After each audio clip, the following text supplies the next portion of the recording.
नमस्कार दोस्तों, आज हम बात करेंगे रामायण लिखने वाले महर्षि वाल्मीकि के बारे में। वाल्मीकि दरअसल थे क्या? उनका जीवन ऐसी कठोर व्यवस्था में चल रहा था कि वे डाकू बन चुके थे।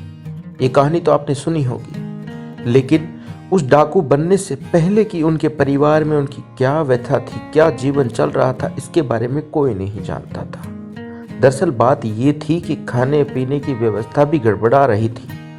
तो उनकी पत्नी ने कहा, अरे कुछ तो करो जिससे हमारा परिवार चल सके, और चल भी न सके तो कम से कम खाने की व्यवस्था तो तुम करो, पुरुष हो।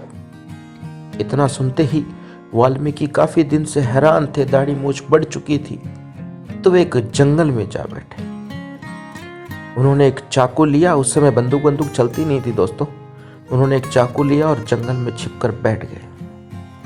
वे वहां देखते कि कोई अकेला आ रहा है, उसे चाकू की धार दिखाते, उसके पास जो कुछ होता उसे लूट कर घर ले जाते। उन्होंने देखा ये व्यापार अच्छा है, इसमें मुनाफा ज्यादा है और रिस्क कम है।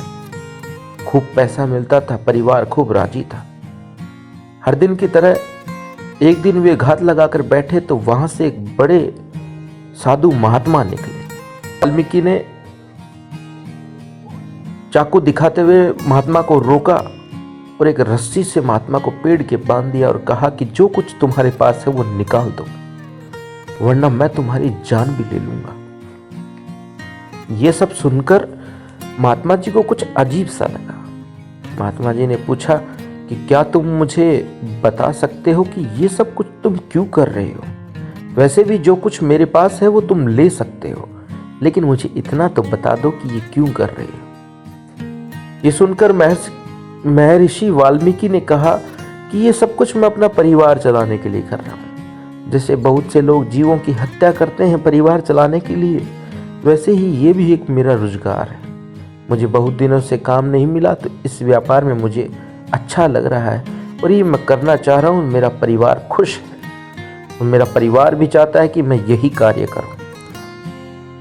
महात्मा जी ने कुछ देर सोचते हुए कहा कि मैं आपसे सिर्फ एक सवाल का जवाब चाहता हूँ, और जो आप चाहते हैं वो ले जाएं, क्योंकि मैं तो स्वयं घर बार छोड़ कर आया हूँ। तो मेरा इस धरती पर क्या है?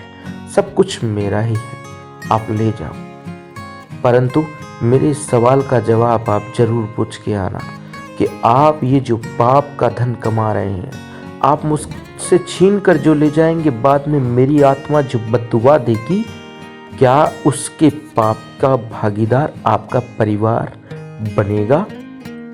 बस इतना सा सवाल। वाल्मीकि ने कहा कि बस इतनी सी बात, मैं अभी जाता हूं और पूछ के आता हूं। उसने साधु को पेड़ के बंधे छोड़कर सीधा घर गया।